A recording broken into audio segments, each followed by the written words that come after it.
An iconic and historic department store building, more than 100 years old, is now modern office and retail space in the heart of Chicago's Loop. The story of the Sullivan Center's revival includes a detailed restoration of the building's facade and a complete interior makeover, all in the midst of a financial roller coaster. The centerpiece of the 9-building mixed-use complex is a 12-story building designed by Louis Sullivan in 1898 and owned and operated by Carson Perry Scott Department Store for more than 100 years. By 2001, they were only using a portion of the building. We start almost every tour at the Lego to understand where we are. They had this 1 million square foot department store, but they were really only utilizing about 3/4 of it.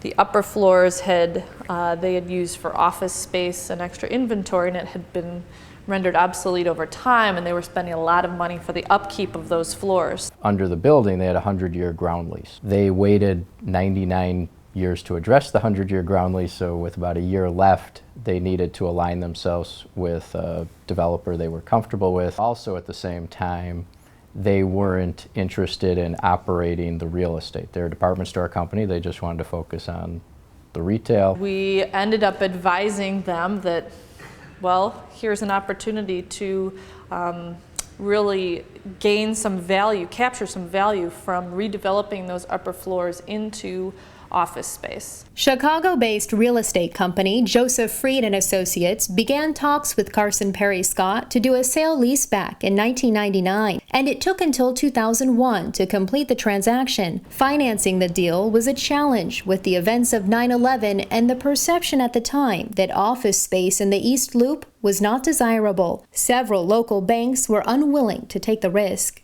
We'd been contacted before by National City Bank, and a very smart banker there. We called and said, yeah, we'd be interested in it. Give us the story. We were able to cut an agreement and closed on the building in October of 2001, a month after 9/11. We were able to structure it in a way to protect as much as possible our downside. So we did that with between public-private participation with the city, historical tax credits. We felt that we were in it for a price that it put ourselves in a position to get lucky. The initial development idea was to restore the exterior of the building to its former glory while simultaneously converting and modernizing the upper 400,000 square feet of abandoned retail department store space, creating new and highly functional office space. We redeveloped those upper floors. Carson's continued operating in the lower 600,000 square feet of the space. So it was truly a challenge from a construction perspective. Shortly after securing a major office tenant, Joseph Freed and Associates started a historic preservation of Louis Sullivan's Cornice and Facade. It was a project that would cost millions and take several years to complete. Again, a risk, but one that was supported by a 240,000 square foot lease. We were successful in securing a lease with the state of Illinois for approximately 240,000 square feet. You needed that lease to release the funds to do the restoration of the project. So without that lease or without leasing success, you wouldn't have had the ability to do the cornice. You wouldn't have had the ability to finish the exterior skin and lease the balance of the building. The School of the Art Institute of Chicago leased another 50,000 square feet, completing the major lease-up of the project as originally envisioned. But in 2007, Carson Perry Scott's new owner decided to leave the building entirely.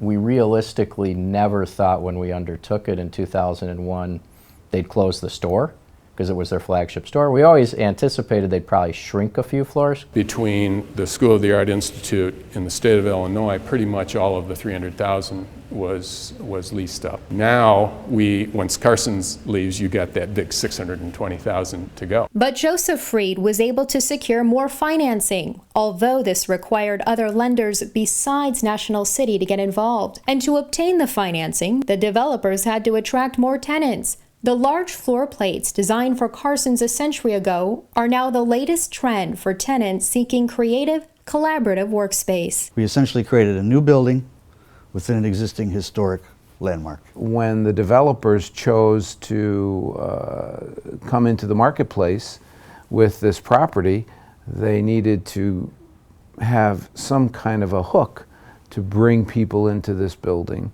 And so it was this large floor plate, this large contiguous floor plate. The intent was to bring tenants back to the marketplace to understand the new infrastructure, the new redesign really did function as an office space. And given the demographics that have been changing around for the last 25 years, to reuse those demographics that are in place to say how they would work for really the new age of tenants, which in this building is not going to be law firms or accounting firms, but it's going to be venture capitals, it's going to be e-commerce. Gensler Architecture and Walgreens e-commerce would join the state of Illinois and the School of the Art Institute in leasing the upper floors. In fact, the school expanded 7 times, increasing their total space to 150,000 square feet.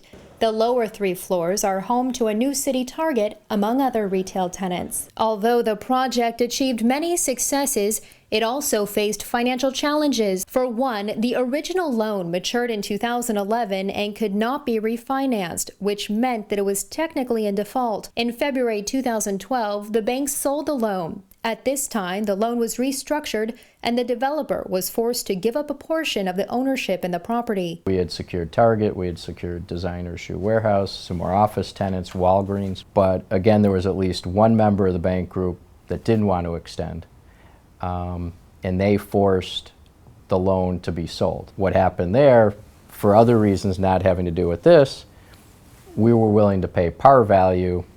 They ended up selling to somebody for a discount. However, the developer survived this challenge and remains the principal entity managing the ongoing development and leasing of a landmark building that is now a key component in the revitalization of a historic street in downtown Chicago. Sophisticated tenants in a modern workspace was a vision developers had more than a decade ago and were able to deliver through a rocky economy and an epic restoration. The vision Louis Sullivan had more than 100 years ago has been restored and transformed for modern times.